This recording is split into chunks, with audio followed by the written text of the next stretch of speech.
Hey, good sisters, I'm back. So I didn't quit. I simply took the weekend off to spend some time with family and friends.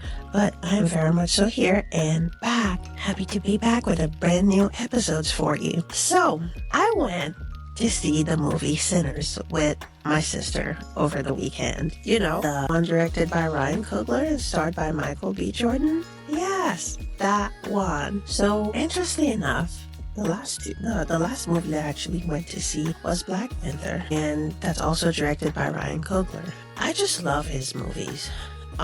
They're never superficial. They're never the type of hee ha movie that you walk away from not even thinking twice about. His movies always go deep. They always have layers upon layers about life, spirituality, energy, legacy. You know, the stuff that makes you really sit down and think. And sometimes you have to go back and watch the movie again so you can get a better understanding. So now, just to be clear, this episode is not a movie review. I'm not here to spoil it for you.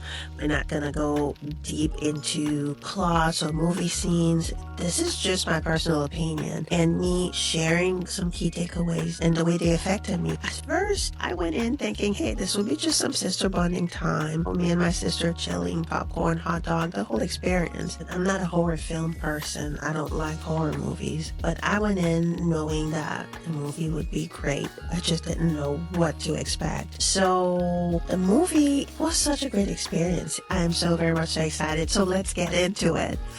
I'm your host, Eunika. Welcome to Unika's Box of Chocolate. Our safe space for hard truths, bold conversations, and everything in between.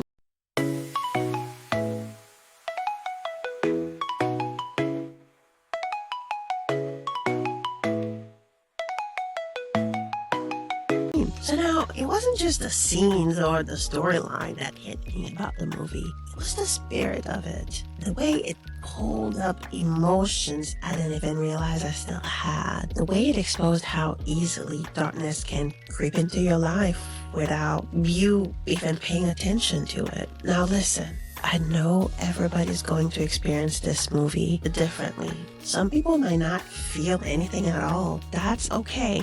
But for me, it just awakened something in me. It's hard to put it into words, but I walked out feeling emotionally revived and spiritually reconnected. Now, let's get into the key takeaways. First one, the power of influence. Now, we know the storyline is centered around two characters, two twin brothers, Smoke and Stat. The twin brothers had women in their lives, and it was how the women they chose to be close to influenced their entire path in the movie. One brother had somebody that literally spoke life into him, somebody who prayed for him, somebody who prayed for his protection, his well-being, who encouraged him to stand tall and do the right things, somebody who encouraged him to move with strength. But the other brother, he had somebody pulling him into darkness. She had her own issues, fear of abandonment.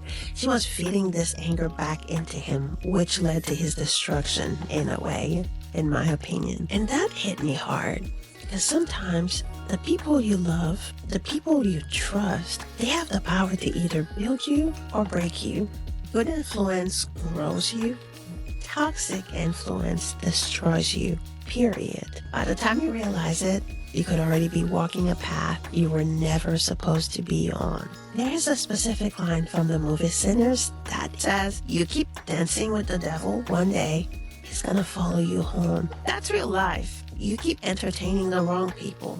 You keep entertaining the shady people. You keep ignoring their bad energy and letting them sit at your table. Eventually, you're gonna feel it in your household. You're gonna feel it in your peace, your mind, and your future. You cannot dance with the devil. You can't flirt with dysfunction and act surprised when it moves into your house. So be careful out there. You need to protect your gifts, which leads me into the next point. Not everybody deserves a front row seat in your life. Some of them are energy vampires. Energy vampires are real. I don't care what you think of it, but they are. Let me tell you what I mean by that. Energy is contagious, good and or bad. You've ever been feeling good all day, and then you get around certain people, you talk to them, and boom, You feel heavy. You feel drained. You start doubting yourself. That's not by accident.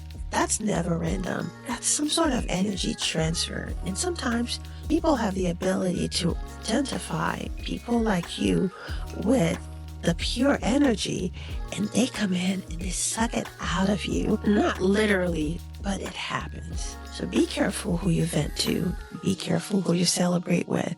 Be careful who you dream around. Everybody ain't voting for your growth or your glow. Not everybody wants to see you win. Some people just want to be close enough to you to dim your light, not to lift you up. So there was a time I kept somebody close way too long. Every time I had an idea, they had a reason why it wouldn't work. Every time I was excited about something, they found a way to downplay it. And for a while in my head, I thought I was being too sensitive. I thought I was overthinking it. But nah, the spirit was right. I was the one keeping that person close enough for too long. And the moment I pulled back, the minute I put an end to that friendship and separated myself, my creativity came back, my peace came back, my opportunities started flying in again. All of the things that I've wanted to do and that I had shared with that person and that they found a way to downplay, I moved on and moved forward with them, and they came to pass and were very successful. Check this out.